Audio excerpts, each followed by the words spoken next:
વિષય અર્થશાસ્ત્ર, chapter number 8 આર્થિક સુધારાઓ. એની અંદર પ્રસ્તાવના જોઈએ તો સ્વતંત્ર ભારતના નીતિ ઘડનારાઓ સામે ભારતના આર્થિક અને સામાજિક વિકાસના પડકારો હતા.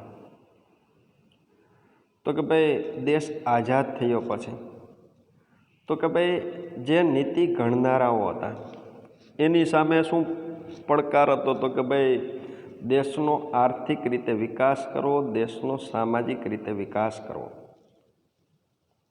આ માટે આર્થિક ક્ષેત્રે ભારતે મિશ્ર અર્થતંત્રવાળી અર્થવ્યવસ્થા સ્વીકારી. તો કે ભાઈ અહીંયા દેશનો આર્થિક રીતે વિકાસ કરવો છે અને સામાજિક રીતે વિકાસ કરવો છે. તો એ કઈ રીતે થઈ શકશે? તો કે ભાઈ જો મિશ્ર અર્થતંત્રવાળી અર્થવ્યવસ્થા હશે ને તો દેશનો સામાજિક રીતે અને આર્થિક રીતે વિકાસ થઈ શકશે. અહીંયા મિશ્ર અર્થતંત્રવાળી અર્થવ્યવસ્થા એટલે શું? તો કે ભાઈ મિશ્ર અર્થતંત્રવાળી અર્થવ્યવસ્થા એટલે જ્યાં ખાનગી અને જાહેર સાહસોનું સહઅસ્તિત્વ જોવા મળતું હોય, એટલે કે બંનેનું અસ્તિત્વ જોવા મળતું હોય.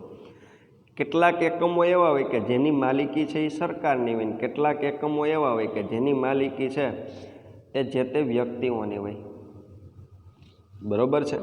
તો જેનાથી શું થાય? તો કે ભાઈ દેશના લોકો છે તેનો આર્થિક વિકાસ થાય અને સામાજિક રીતે પણ વિકાસ થાય, જેમાં સમાજવાદી ઢબની સમાજ રચના તરફ ઝોક વધારે રહ્યો છે. બરોબર છે? તો કે ભાઈ અહીંયા સમાજવાદી ઢબની સમાજ રચના. તો કે ભાઈ અહીંયા સરકારે કેટલાક એકમો છે તેના હસ્તક રાખેલા છે અને દેશનો વિકાસ કરવાનું વિચારેલું છે. એટલા માટે અહીંયા શું કીધું છે? તો કે ભાઈ સમાજવાદી ઢબની સમાજ રચના તરફ ઝોક વધારે રહ્યો છે. અહીંયા 1947થી 1990ના ગાળામાં ભારતે અપનાવેલા આયોજિત વિકાસની વ્યૂહરચના અને અર્થતંત્ર પર રાજ્યના વધારે પડતા અંકુશોને લીધે આપણા આર્થિક ધ્યેયોને પ્રાપ્ત કરવામાં મુશ્કેલી પડી, તેમાં ઘણા આર્થિક નિષ્ણાંતોને લાગ્યું. અહીંયા થયું છે શું? તો કે દેશ આઝાદ થયો 1947માં. ત્યાંથી તો કે ભાઈ 1990ના સમયગાળા દરમિયાન તો કે ભાઈ ભારતે જે આયોજન અપનાવેલું હતું કે જેનાથી અર્થતંત્રનો વિકાસ થાય. બરાબર છે? વ્યૂહરચના અપનાવેલી હતી જેનાથી અર્થતંત્રનો વિકાસ થાય. તો એના પરિણામે શું થયું? તો કે ભાઈ અર્થતંત્ર પર રાજ્યના વધારે પડતા અંકુશોને લીધે આપણા આર્થિક ધ્યેયોને પ્રાપ્ત કરવામાં મુશ્કેલી પડી, તેમ ઘણા આર્થિક નિષ્ણાંતોને લાગ્યું. તો કે ભાઈ અર્થતંત્ર ઉપર અંકુશ હતો, જેના પરિણામે આપણે જે આર્થિક ધ્યેયો, આર્થિક લક્ષ્યાંકો પ્રાપ્ત કરવા હતા એ આપણે પ્રાપ્ત કરી શક્યા નથી. એ ભારતના વેપારની તુલનામાં ઊંચી ખાધ રહી, એટલે કે આયાતની સરખામણીમાં નિકાસો છે ને એ નીચી રહેતા વિદેશી હુંડિયામણની છે ને કમાણીમાં ખાધ વર્તાય. તો કે ભાઈ અહીંયા ખાધ વર્તાય એટલે શું? તો કે ભાઈ જ્યારે આપણે વિદેશમાંથી મોટા પાયા પર આયાત કરતા હોય અને દેશમાંથી વિદેશની અંદર ઓછા પ્રમાણની અંદર નિકાસ કરતા હોય તો એને કયા નામે ઓળખવામાં આવે છે? તો કે ભાઈ તેને ખાધ પડી છે તેવું કહી શકાય. શેમાં? તો કે ભાઈ હુંડિયામણમાં. હુંડિયામણ એટલે શું? તો કે ભાઈ વિદેશી ચલણ. તો કે અહીંયા 1947થી અર્થતંત્ર ઉપર અંકુશ હતો. બરોબર છે? જેના પરિણામે આપણા દેશને જે આર્થિક વિકાસ થવો જોઈએ વિકાસ થયો નથી. જેથી શું થયું? તો કે ભાઈ 1990ની આજુબાજુમાં તો કે દેશની અંદર વિદેશી હુંડિયામણ છે ને તેની ઘટ પડી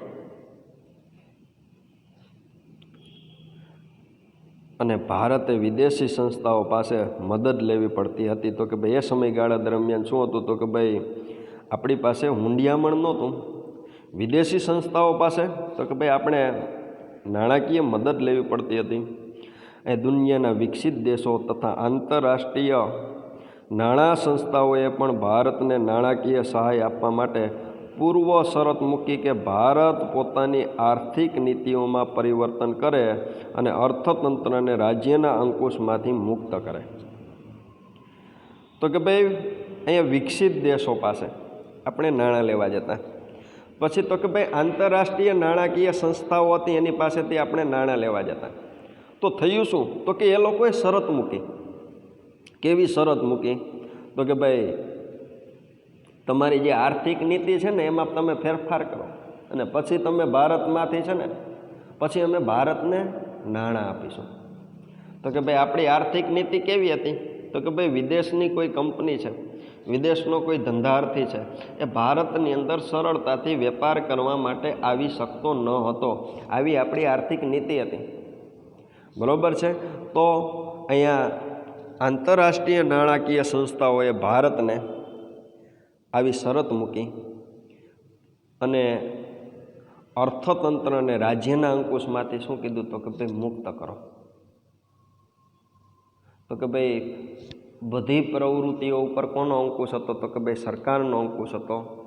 એને પણ મુક્ત કરવાની શરત છે એ અહીંયા રાખેલી.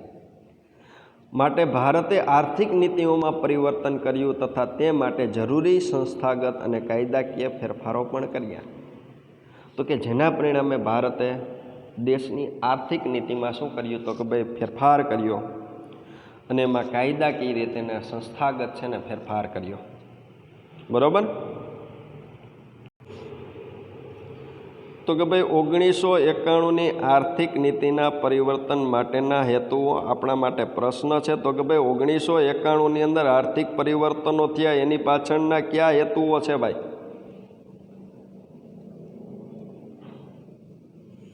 તો એની અંદર આપણે જોઈએ તો રાજ્યના અંકુશવાળી અર્થવ્યવસ્થાને બજાર આધારિત મુક્ત અર્થવ્યવસ્થા તરફ લઈ જવા અને મિશ્ર અર્થવ્યવસ્થામાં જાહેર ક્ષેત્રનો વ્યાપ ઘટાડીને ખાનગી ક્ષેત્રનો વ્યાપ વધારવા પ્રારંભ ઈસવીસન છે 1991માં આર્થિક કાયદાઓમાં બદલવામાં આવ્યા.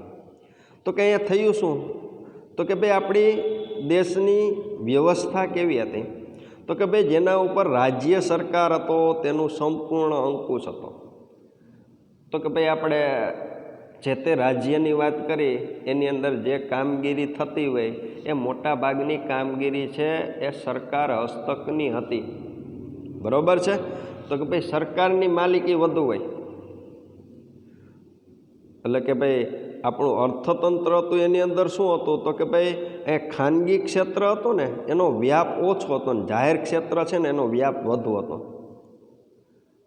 તો આપણે કર્યું શું? તો કે ભાઈ ખાનગી ક્ષેત્રનો વ્યાપ વધારવાની વાત કરેલી અને જાહેર ક્ષેત્ર છે ને એનો વ્યાપ ઘટાડો એવી વાત છે ને ત્યાં થયેલી. અને ભારતમાં ઈસવીસન 1991માં આર્થિક કાયદાઓ બદલવામાં આવ્યા અને આર્થિક નીતિનું પરિવર્તન થયું. તો કે ભાઈ 1991ની અંદર આર્થિક કાયદાઓ હતા એ બદલવામાં આવ્યા અને આર્થિક નીતિનું શું થયું? તો કે ભાઈ પરિવર્તન થયું. જે પ્રક્રિયાને ક્યાં નામે ઓળખવામાં આવે છે? તો કે આર્થિક સુધારાઓ તરીકે ઓળખવામાં આવે છે, જેના હેતુઓ નીચે મુજબ રાખવામાં આવ્યા છે. તો કે ભાઈ અહીંયા 1991ની અંદર આર્થિક નીતિની અંદર પરિવર્તનો આવ્યા છે, તેની પાછળના હેતુઓ શું છે? બરાબર. તો એની અંદર 1 નંબર આપેલો છે એમાં તો કે ભાઈ ભારતની વિપુલ કુદરતી સંપત્તિ તથા માનવ સંપત્તિનો આર્થિક વિકાસમાં ઉપયોગ થાય તે માટે ખાનગી અને વિદેશી મૂડીરોકાણને વધારે પ્રોત્સાહન આપવું. કેવા કેવા આર્થિક સુધારા થયા? તો કે આર્થિક સુધારા કરવા પાછળનો હેતુ શું હતો? તો કે ભાઈ દેશ પાસે મોટા પાયા પર કુદરતી સંપત્તિ છે, સાથે સાથે માનવ સંપત્તિ છે. એ કુદરતી સંપત્તિનો અને માનવ સંપત્તિનો છે ને આર્થિક વિકાસમાં ઉપયોગ થાય એ માટે ખાનગી વિદેશી મૂડીરોકાણને વધારે પ્રોત્સાહન આપવું. તો કે ભાઈ કુદરતી સંપત્તિનો ઉપયોગ ક્યારે થશે? તો કે ભાઈ વિદેશી મૂડીરોકાણ દેશની અંદર થશે તો, ખાનગી મૂડીરોકાણ છે એ દેશની અંદર થશે તો. માનવ સંપત્તિનો પૂરતો ઉપયોગ ક્યારે થશે? તો કે ભાઈ માનવ સંપત્તિનો પણ પૂરતો ઉપયોગ ત્યારે થશે તો કે ભાઈ વિદેશી મૂડીરોકાણ દેશની અંદર થશે તો. કારણ કે વિદેશની કંપનીઓ છે આપણા દેશની અંદર વેપાર કરવા માટે આવશે તો ત્યાં કર્મચારી ગણ કયા દેશનો છે? તો કે ભાઈ ભારતનો છે. સમજાય છે? તો જેના પરિણામે શું થશે? તો કે ભાઈ વણ વપરાયેલી કુદરતી સંપત્તિ છે ને વણ વપરાયેલ માનવ સંપત્તિ છે એ બંનેનો ઉપયોગ થશે. તો કે ભાઈ 1991ની અંદર આર્થિક સુધારા કરવા પાછળનો હેતુ આ હતો. આર્થિક નીતિની અંદર ફેરફાર કરવો છે તેની પાછળનું કારણ આ હતું. આ એનો હેતુ છે. જેથી શું થાય તો કે ભાઈ દેશની વિકાસની પ્રક્રિયાને વેગ મળે, કુદરતી સંપત્તિ અને માનવ સંપત્તિનો બહોળા પ્રમાણની અંદર ઉપયોગ કરીને. બરાબર. બીજો નંબર કીધો છે દેશના સંશોધનોનો વધુ કાર્યક્ષમ ફાળવણી કરવી અને મહત્તમ ઉપયોગ કરવો. દેશના સંશોધનોનો વધુ કાર્યક્ષમ ફાળવણી કરવી. એ સંસાધનો, આપણે સંસાધનો એટલે સાધનો. તો કે ભાઈ એ સાધનો છે એની કાર્યક્ષમ ફાળવણી કરવી અને એનો મોટા પાયા પર ઉપયોગ કરવો. દેશના જે સંસાધનો છે એ અગાઉ આપણે માનવ સંસાધનની વાત કરેલી છે અને કુદરતી સંસાધનની વાત કરેલી છે. તો કે ભાઈ આવા પડી રહેલા સંસાધનો છે એનો કાર્યક્ષમ, તો કે ભાઈ જે જગ્યાએ વધુ માણસોની, યંત્રોની, કુદરતી સંપત્તિની જરૂરિયાત છે ત્યાં તેનો મોટા પાયા પર ઉપયોગ કરવો. બરાબર છે. આ એનો હેતુ છે. ત્રીજો નંબર કીધો છે રાજ્યના ખર્ચમાં ઘટાડો કરવો અને જાહેર ક્ષેત્રોના ખાનગીકરણને લીધે પાછા મળેલા નાણાંને પ્રજા કલ્યાણની અન્ય સવલતોમાં ખર્ચવા. તો કે ભાઈ રાજ્ય છે ને એણે ખર્ચ ઘટાડવો. કેવો ખર્ચ? તો કે ભાઈ વિકાસલક્ષી ખર્ચ. પ્રજા માટે જે ખર્ચ કરે છે, જેમાંથી એને નુકસાન થાય છે, એવા બધા ખર્ચ ઘટાડવા. અને સાથે સાથે તો કે ભાઈ જાહેર ક્ષેત્રોનું જે ખાનગીકરણ થયું હોય, એટલે કે જાહેર ક્ષેત્ર છે તેનું વેચાણ કરેલું હોય, એમાંથી જે રકમ આવે ને એ રકમ છે ને પ્રજાના કલ્યાણ માટે એનો ઉપયોગ કરવાનો. બાકી સરકારની તિજોરીમાંથી પ્રજાના કલ્યાણ માટે જેમ બને એમ ઓછી રકમનો ઉપયોગ કરવો. સમજાઈ ગયો? શા માટે? તો કે ભાઈ અર્થતંત્રને મજબૂત બનાવવું છે, દેશનું માળખું છે તેને મજબૂત બનાવવું છે, દેશની આર્થિક સ્થિતિ છે તેને સુધારવી છે. બરાબર. તો એટલા માટે રાજ્યના ખર્ચની અંદર ઘટાડો કરવો અને જાહેર ક્ષેત્રોના ખાનગીકરણને લીધે પાછા મળેલા નાણાં છે એ નાણાંને પ્રજાના કલ્યાણની અન્ય સવલતોની અંદર ખર્ચ કરવો. નંબર ચોથો કીધો છે દેશની આવક, રોજગારી તથા નિકાસ આવકોમાં વધારો કરવો. તો કે ભાઈ શેની? તો કે ભાઈ રોજગારીની આવકની અંદર અને નિકાસ આવકની અંદર શું કરવાનું છે? તો કે ભાઈ વધારો કરવાનો છે. એ રોજગારીનું સર્જન કરવું અને દેશમાંથી નિકાસ થાય ને એવા પ્રયત્નો કરવા. બેયની અંદર વધારો કરવો અને આવી રીતના દેશનો આર્થિક વિકાસ છે એ કરવો. આ એનો હેતુ હતો. પછી વાત કરેલી છે નંબર 5મો, તો કે દેશના આર્થિક ક્ષેત્રે સ્પર્ધાત્મકતા વધારવી. એ દેશના આર્થિક ક્ષેત્રે શું વધારવી? તો કે ભાઈ સ્પર્ધાત્મકતા.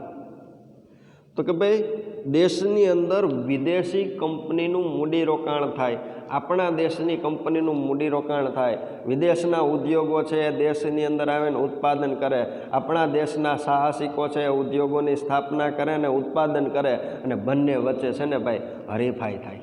સાથે સાથે સરકારી કંપનીઓ છે એની સાથે પણ હરીફાઈ થાય. એટલે એને શું કહેવાય? તો કે ભાઈ આર્થિક ક્ષેત્રે સ્પર્ધાત્મકતા વધારવી. અહીંયા સ્પર્ધા વધશે તો શું થશે? તો કે ભાઈ પ્રજા છે ને એને ગુણવત્તાવાળી વસ્તુ મળશે, ગુણવત્તાવાળી વસ્તુનો પોતે ઉપયોગ કરી શકશે અને પોતે સારું જીવન જીવી શકશે. પછીનો નંબર તો કે ભાઈ લાંબા ગાળે દેશનો આર્થિક વિકાસ અને વૃદ્ધિ દર સાતત્યપૂર્વક વધારવો. આર્થિક વિકાસ અને વૃદ્ધિ દર છે સતત ને સતત વધારવો. બરાબર છે. જેના પરિણામે શું થાય? તો કે ભાઈ રોજગારીનું સર્જન થાય, રાષ્ટ્રીય આવકની અંદર વધારો થાય, માથાદીઠ આવકની અંદર વધારો થાય, દેશની અંદર રહેલું માળખું છે એની અંદર સુધારો આવે. આ હેતુઓ પાર પાડવા ભારતમાં 1991ની આર્થિક નીતિઓનું પરિવર્તન કરવામાં આવ્યું, જેમાં 3 પાસાઓ છે. એક તો ઉદારીકરણ છે, બીજું ખાનગીકરણ છે અને ત્રીજું વૈશ્વિકીકરણ છે. આપણા માટે આ પ્રશ્ન છે. શું પ્રશ્ન છે? તો કે ભાઈ 1991ની અંદર ક્યાં આર્થિક સુધારાઓ કરવામાં આવ્યા? તો કે ભાઈ ઉદારીકરણ, ખાનગીકરણ અને વૈશ્વિકીકરણ.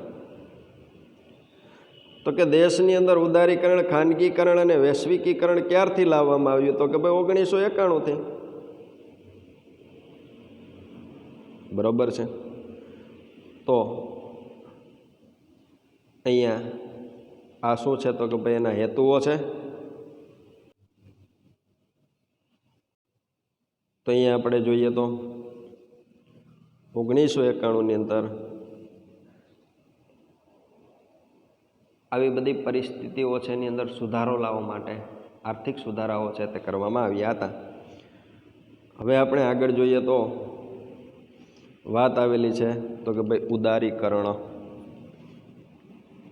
એની અંદર કહેવાય કોને? તો કે ભાઈ રાજ્ય અંકુશિત અર્થવ્યવસ્થામાં ખાનગી સાહસ, વ્યક્તિગત નિર્ણયોનું સ્વાતંત્ર્ય, બજાર પરિબળો દ્વારા આર્થિક નિર્ણયોનો વ્યાપ વધે અને રાજ્યનો હસ્તક્ષેપ ઘટે, તેને ઉદારીકરણ કહે છે.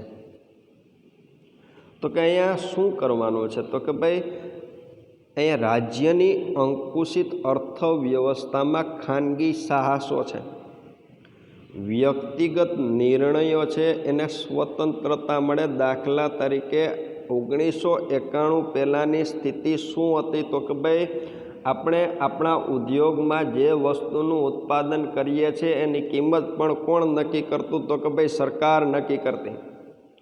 આપણે સ્ટોક કેટલો રાખવો એ પણ સરકાર નક્કી કરતી. આપણે બીજા રાજ્યની અંદર વેચવા માલ જવો હોય તો એના માટે સરકારની પરવાનગી જરૂરી હતી. વિદેશની અંદર માલ વેચવો હોય તો એના માટે લાંબી પ્રક્રિયામાંથી પસાર થવું પડતું હતું. એટલે કે રાજ્યના અંકુશો હતા. પછી તો કે ભાઈ આવા નિર્ણયો છે આપણે લઈ શકતા ન હતા. એટલે કે ભાઈ આવા નિર્ણયોની અંદર હવે સ્વતંત્રતા આપી અને બજાર પરિબળો દ્વારા આર્થિક નિર્ણયોનો વ્યાપ વધે. તો કે ભાઈ બજારની અંદર જે તે વસ્તુ છે તેની માંગ શું છે, એનો પુરવઠો કેટલો છે, એના આધારે છે ને ભાઈ જે તે નિર્ણય લેવાય અને રાજ્યનો હસ્તક્ષેપ ઘટે. આને જ કયા નામે ઓળખવામાં આવે છે? તો કે ભાઈ ઉદારીકરણ કહેવામાં આવે છે. એ ભારતના મિશ્ર અર્થતંત્રમાં રાજ્યના અંકુશોવાળા આર્થિક નિર્ણયોમાં ખાનગી અને બજાર આધારિત ક્ષેત્રના સ્વીકારને ઉદારીકરણ કહે છે. આપણે યાદ રાખવાનું થશે. તો કે ભાઈ ભારત છે કેવું અર્થતંત્ર છે? તો કે ભાઈ મિશ્ર અર્થતંત્ર છે. એની અંદર શું જોવા મળે છે? તો કે ભાઈ રાજ્યના અંકુશો જોવા મળે છે. કયા સમયની વાત કરીએ છીએ? તો કે ભાઈ 1991ની આપણે વાત કરીએ છીએ. તો કે ભાઈ મિશ્ર અર્થતંત્રમાં રાજ્યના અંકુશોવાળા આર્થિક નિર્ણયોમાં ખાનગી અને બજાર આધારિત ક્ષેત્રના સ્વીકારને ક્યાં નામે ઓળખવામાં આવે છે? તો કે ભાઈ ઉદારીકરણ કહેવાય. ખાનગી અને બજાર આધારિત ક્ષેત્રના સ્વીકારને અહીંયા નિર્ણયની અંદર જે ધંધાકીય એકમો નિર્ણય લે છે એમાં તો કે ભાઈ ખાનગી અને બજાર આધારિત ક્ષેત્રના સ્વીકાર કરવો. ખાનગી ક્ષેત્ર છે તેનો સ્વીકાર કરવો. બજારની અંદર જે પ્રક્રિયાઓ થતી હોય એની અંદર વેપારીઓ છે એ પોતે પોતાની રીતે નિર્ણય લઈ શકે એનો સ્વીકાર કરવો. તો કે એને જ ક્યાં નામે ઓળખવામાં આવે છે? તો કે ભાઈ એને ઉદારીકરણ તરીકે ઓળખવામાં આવે છે. અહીંયા ઉદારીકરણની અંદર નંબર 1 આપને શું કીધું છે? તો કે ભાઈ અર્થતંત્ર પરના રાજ્યના અંકુશો ઘટતા જાય છે. તો કે ભાઈ ઉદારીકરણના પરિણામે થશે શું? તો કે ભાઈ રાજ્યના અંકુશો છે એની અંદર ઘટાડો આવશે, રાજ્યના અંકુશો ઘટશે. બીજો નંબર તો કે આર્થિક નિર્ણયોની પ્રક્રિયામાં બજારના માંગ પુરવઠામાં પરિબળોની અસર વધતી જાય છે. તો કે ભાઈ ધંધાકીય એકમ જે નિર્ણય લેશે એ નિર્ણયનો આધાર શું હશે? તો કે ભાઈ બજારની અંદર જે તે વસ્તુની માંગ કેવી છે, બજારની અંદર જે તે વસ્તુનો પુરવઠો કેવો છે, એનો આધાર, એને આધારે નિર્ણય લેશે. તો કે ભાઈ આર્થિક નિર્ણયોની પ્રક્રિયામાં બજારમાં માંગ પુરવઠામાં પરિબળોની અસર છે એ વધતી જશે. ત્રીજો નંબર કીધો છે તબક્કાવાર જાહેર ક્ષેત્રોમાં ખાનગી ક્ષેત્રને પ્રવેશવા દેવાય છે. તબક્કાવાર એટલે એક સાથે નહીં, બરાબર, ધીમે ધીમે. શું કરવાનું? તો કે ભાઈ જેની માલિકી સરકારની છે, હવે એની અંદર ખાનગી ક્ષેત્રને પ્રવેશ આપવો. અને નંબર ચોથો કીધો છે દેશના ઉદ્યોગોને આંતરરાષ્ટ્રીય સ્પર્ધા સામે અપાતું ખાસ નીતિગત રક્ષણ ક્રમશઃ ઘટતું જાય છે. તો કે ભાઈ દેશના ઉદ્યોગોને આંતરરાષ્ટ્રીય સ્પર્ધા સામે પહેલાં રક્ષણ અપાતું હતું, કારણ કે આપણા દેશના ઉદ્યોગો આપણા દેશની અંદર વિદેશી ઉદ્યોગો કંપનીઓ સામે ટકી રહે એ માટે આપણા દેશના ઉદ્યોગો હતા એની ઉપર ટેક્સનું પ્રમાણ સરકાર ઓછી રાખતી. સમજાઈ ગયું? અને વિદેશી કંપનીઓ આપણા દેશની અંદર આવીને સરળતાથી વેપાર ન કરી જાય એ માટે પણ અંકુશો હતા. તો કે ભાઈ એનું પ્રમાણ પણ ઘટાડવું.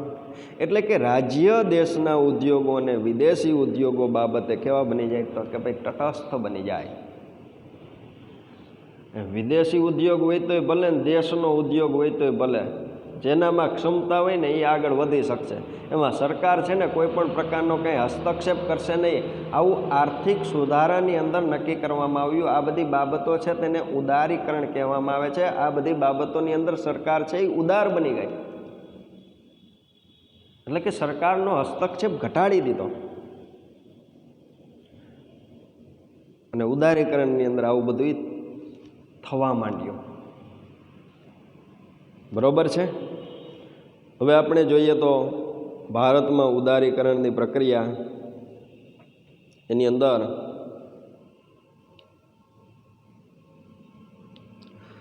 તો કે ભાઈ ભારતમાં આર્થિક ઉદારીકરણ તબક્કાવાર અમલમાં આવ્યું છે. રાજ્યે પ્રથમ દેશના ઉત્પાદકો મૂડીરોકાણકર્તાઓ માટે નિયમો હળવા કર્યા અને પછી વિદેશી મૂડીરોકાણકારો માટે પ્રવેશની છૂટ આપી. તો કે ભાઈ પહેલાં થયું શું? તો કે ભાઈ પહેલાં દેશે છે ને દેશના ઉત્પાદકો હતા, દેશની અંદર મૂડીરોકાણકર્તાઓ હતા, એના માટે નિયમો છે ને હળવા બનાવી નાખ્યા. સમજાઈ ગયું? પહેલાં એના માટે ઉદાર નીતિ કાઢી અને એના પછી છે ને વિદેશી મૂડીરોકાણકારો હતા એને પણ દેશની અંદર પ્રવેશવાની છૂટ આપી. તેવી જ રીતે આર્થિક ક્ષેત્રો પણ વ્યૂહાત્મક રીતે નિયંત્રણ મુક્ત થયા. અહીં આર્થિક ક્ષેત્રોને પણ કેવા બનાવી દીધા છે? તો કે ભાઈ નિયંત્રણ મુક્ત બનાવી દીધા છે.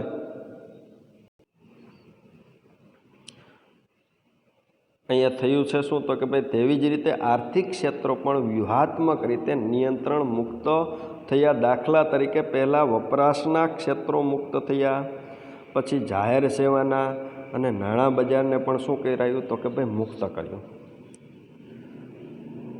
તો કે ભાઈ વપરાશના ક્ષેત્રો, જાહેર સેવાના ક્ષેત્રો અને નાણાં બજાર આને ક્રમશઃ છે ને મુક્ત કરવામાં આવ્યા.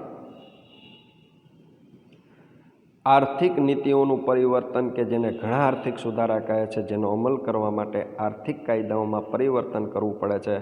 ભારતની સંસદે આ માટે તબક્કાવાર કાયદાઓમાં પરિવર્તન કર્યા છે, જેમ કે MRTP એક્ટ 1969ને કોમ્પિટિશન એક્ટ 2002માં બદલવામાં આવ્યો. તો કે ભાઈ પહેલાં કાયદો કયો હતો? તો કે ભાઈ MRTP કાયદો હતો.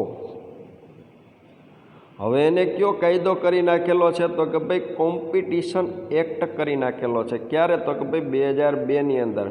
MRTP કાયદો છે એ ક્યારે ઘડેલો હતો? તો કે ભાઈ 1969ની અંદર ઘડેલો હતો. અને કોમ્પિટિશન એક્ટ છે તે ક્યારે ઘડેલો છે? તો કે ભાઈ 2002ની અંદર એ ઘડેલો છે. બરાબર? તો અહીંયા ભાઈ આપણે MRTP કાયદો MRTP કોને કહેવામાં આવે છે? તો કે ભાઈ મોનોપોલીસ એન્ડ રિસ્ટ્રિક્ટિવ ટ્રેડ પ્રેક્ટિસ એક્ટ. ફરીથી એકવાર, મોનોપોલીસ એન્ડ રિસ્ટ્રિક્ટિવ ટ્રેડ પ્રેક્ટિસ એક્ટ 1969. એટલે કે ઇજારાશાહી નિયંત્રણ ધારો. તો કે ભાઈ બજારની અંદર કોઈ પણ પેઢી છે ને એ ઇજારા સ્થાયી સ્થાપવી જોઈએ નહીં. એટલે કે ભાઈ છે ને બધાયનો અંકુશ સરકાર છે, બધા એકમો ઉપર અંકુશ રાખે. એટલે કે ભાઈ બજારની અંદર કોઈનો ઇજારો થાય તો સરકાર એની ઉપર હસ્તક્ષેપ કરે. અને એની જગ્યાએ 2002ની અંદર શું આવી ગયો? તો કે ભાઈ સ્પર્ધાત્મક કાયદો આવી ગયો. તો કે ભાઈ પેઢીઓ છે હરીફાઈ કરી શકે છે અને પછી એ ઇજારાશાહી ભોગવી શકે. ભાઈ એનામાં તાકાત હોય તો. સમજાણું? પછી તો કે ભાઈ બીજો નંબર કીધો ફેરા. રેગ્યુલેશન શબ્દ હટાવી અને મેનેજમેન્ટ શબ્દ મુકાયો. અહીંયા foreign exchange regulator act, foreign exchange regulator act હતું. એની જગ્યાએ હવે શું થઈ ગયું? તો કે ભાઈ ફોરેન એક્સચેન્જ મેનેજમેન્ટ એક્ટ. તો કે ભાઈ પહેલાં નિયમન કરવાને બદલે હવે શું થઈ ગયું? તો કે સંચાલન કરવું. પહેલાં શું હતું? તો કે ભાઈ વિદેશી હુંડિયામણ નિયંત્રણ ધારો. હવે શું કીધું? તો કે ભાઈ વિદેશી હુંડિયામણ સંચાલન ધારો. તો કે ભાઈ વિદેશી હુંડિયામણને વધારવું છે તો એના માટે સંચાલન કરો. આવો કાયદો છે ને એ બનાવવામાં આવ્યો. નંબર ત્રીજો કીધો છે ઔદ્યોગિક નીતિમાં મોટા પરિવર્તન કરવામાં આવ્યું. મોટા પાયા પર પરિવર્તન કર્યું. જ્યાં જાહેર ક્ષેત્ર માટે આરક્ષિત ક્ષેત્રો ઘટાડીને 3 કરી દેવાયા. તો કે ભાઈ અહીંયા પહેલાં દેશ આઝાદ થયો ત્યારે જાહેર ક્ષેત્રો માટે આરક્ષિત ક્ષેત્રો વધુ હતા. તો કે ભાઈ એની અંદર ખાનગી પેઢીઓ છે તેને પ્રવેશ આપવા દેવામાં આવતો ન હતો. તો કે એક ક્ષેત્રો 18 હતા, એની જગ્યાએ કેટલા કરી નાખ્યા? તો કે ભાઈ 3 જ કરી નાખ્યા. નાના પાયાના ઉદ્યોગો માટે મૂડીરોકાણ મર્યાદામાં વધારો કરાયો કે જેથી તેઓ નવીનીકરણ પાછળ ખર્ચ કરી શકે. તો કે ભાઈ નાના પાયાના ઉદ્યોગો હતા એ કોને ગણવા? તો કે ભાઈ એ નાના પાયાના ઉદ્યોગો છે ને એ જેનું મૂડીરોકાણ 5 કરોડ સુધીનું હોય એને કેવા ઉદ્યોગો કહેવામાં આવે? તો કે ભાઈ નાના પાયાના ઉદ્યોગો. મધ્યમ પાયાના? તો કે ભાઈ 5 કરોડથી વધુ, 10 કરોડ સુધીનું. અને મોટા પાયાના 10 કરોડથી વધુ. ટચુકડા ઉદ્યોગ 25 લાખ સુધીનું. બરોબર છે? 25 લાખથી 5 કરોડ સુધીનું મૂડીરોકાણ કરતા હોય એ બધાને કેવા ઉદ્યોગ ગણવાના? તો કે ભાઈ નાના પાયાના ઉદ્યોગો ગણવાના. એના માટેની મૂડીરોકાણની મર્યાદા વધારી દીધી જેથી તેઓ નવીનીકરણ પાછળ ખર્ચ કરી શકે. સમજાઈ ગયું? તો કે ભાઈ કોઈ ઉદ્યોગ છે 5 કરોડનો ખર્ચ કરે તો એને મોટો ઉદ્યોગ માનવાનો નહીં, નાનો ઉદ્યોગ જ માનવાનો. આવો ફેરફાર લાવ્યા કાયદાની અંદર. નંબર 4 કીધો છે વિદેશી મૂડીરોકાણની પ્રક્રિયા સરળ બની અને ઘણા બધા આર્થિક ક્ષેત્રોમાં વિદેશી મૂડીરોકાણ માટે આપમેળે પરવાનાની જોગવાઈ કરવામાં આવી. તો કે ભાઈ વિદેશના લોકો છે એ આપણા દેશની અંદર સરળતાથી મૂડીરોકાણ કરી શકે એના માટે જે પરવાનો આપવાની પદ્ધતિ હતી એ હળવી કરવામાં આવી. એની પ્રક્રિયા છે એને સરળ બનાવવામાં આવી. અને રાજકોષીય નીતિ, વ્યાપાર નીતિ અને આયાત નિકાસ નીતિ દ્વારા રાજ્યે બજાર પરિબળોને આર્થિક નિર્ણયની પ્રક્રિયામાં વધારે મહત્ત્વ આપ્યું. એ રાજકોષીય નીતિ, વ્યાપારની નીતિ અને આયાત નિકાસની નીતિ દ્વારા રાજ્યે બજાર પરિબળોને આર્થિક નિર્ણયની પ્રક્રિયામાં વધારે મહત્ત્વ આપ્યું. તો કે ભાઈ એ રાજકોષીય નીતિ એટલે એવું થશે તો કે ભાઈ રાજ્ય સરકાર પાસે નાણાં ઘટે તો કેન્દ્ર સરકાર પાસે એણે નાણાં લેવા પડે. આવી સ્થિતિનું નિર્માણ ન થાય. બરોબર છે? તો આવી પ્રક્રિયાની અંદર તો કે ભાઈ બજાર પરિબળો છે ને એને વધુ મહત્ત્વ આપવામાં આવ્યું, એટલે કે ભાઈ સરકાર છે ને એના રાજ્યની અંદર એની ઈચ્છા મુજબ કરવેરા છે ને લઈ શકે છે. એટલે શું થશે તો કે ભાઈ રાજ્યએ કેન્દ્ર સરકાર પાસે નાણાં છે ને લેવા ન પડે. સબસિડી ખર્ચમાં ઘટાડો કરાયો, આયાત નિકાસ પરવાના નીતિ હળવી કરાઈને ઊંડિયામણનો દર વધુ મુક્ત બનાવાયો. તો કે અહીંયા સબસિડી ખર્ચની અંદર તો કે ભાઈ અહીંયા આપણે જોઈએ તો કેટલીક વસ્તુની ખરીદી ઉપર સરકાર દ્વારા સબસિડી આપવામાં આવતી હોય તો કે ભાઈ આમાં પણ ઘટાડો થયો. આયાત નિકાસ પરવાના નીતિને હળવી કરી નાખી અને વિદેશી ઊંડિયામણનો દર છે એને વધુ કેવો કરી નાખ્યો, મુક્ત. તો કે ભાઈ એ હુંડિયામણ છે એ નક્કી કઈ રીતના થશે તો કે ભાઈ વિદેશી ચલણનું મૂલ્ય કઈ રીતના નક્કી થશે તો કે ભાઈ વિદેશમાંથી આવેલી આયાતોને આધારે અને દેશમાંથી થયેલી નિકાસોને આધારે નક્કી થશે. બરાબર છે. તો કે આવી રીતના ઉદારીકરણની પ્રક્રિયા છે દેશની અંદર હાથ ધરવામાં આવેલી હતી. અહીં આપણો પ્રશ્ન છે તે પૂરો કરીએ છીએ. શું જોયું આજના લેક્ચરની અંદર તો કે ભાઈ 1991ની અંદર આર્થિક સુધારા કરવામાં આવ્યા તેની પાછળના હેતુઓ, અને પછી ઉદારીકરણ કોને કહેવાય ને એમાં કેવી પ્રક્રિયા હાથ ધરવામાં આવેલી છે. તો અહીંયા પ્રશ્ન છે તે પૂરો કરીએ છીએ અને લેક્ચર છે તેને પણ પૂર્ણ કરીએ છીએ.